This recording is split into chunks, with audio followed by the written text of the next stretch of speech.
people who get off the card don't stand up and speak anymore because the minister has the power of putting people straight back on the card. So people are afraid of that.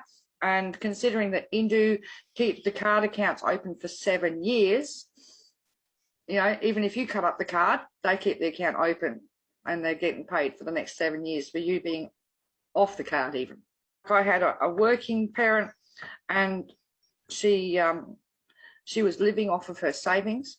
She didn't want to activate the card, and staff members at a Harvey Bay office activated without her consent. So she stuck her foot down and said, right, I'm not using the money. And she lived off her savings and her wages for the next 2.5 years.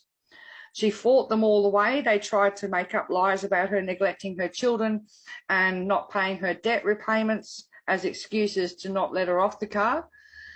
Meanwhile, the money that accumulated in the card was $35,000. Ended up taking it to AAT tribunal and she won. Straight away it was overturned. There was no evidence of child neglect and there was no evidence of debt not being paid because she didn't have any debts and because she refused to show them how much she had in savings. They made up rubbish, and they do that on a lot of the opt-out. It's any excuse. And yeah, it took her 2.5 years and all the way to AAT tribunal to get off the card. And even then they tried to manipulate that and say, we might have to repay you back in installments. One of the worst things I think I've heard so far is in the case of a young mum who was pregnant with twins and she lost the babies.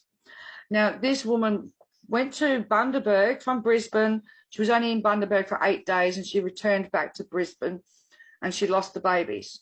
In that time, a card turned up in her letterbox. She was put on the cashless debit card, even though she wasn't living in Bundaberg. With that meant that her bereavement payment went 100% onto the cashless debit card.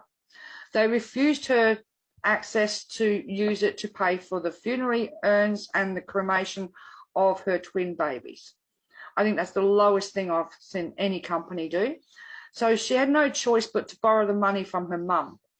And then they refused her the ability to be able to transfer that money back to her mum because they were sitting on that 100% of her bereavement payment, which was supposed to assist with the funeral costs, but she couldn't access it. So she spent the next year or so paying her mum's bills, buying her mum's groceries, paying her mum's car rego to pay her mum back.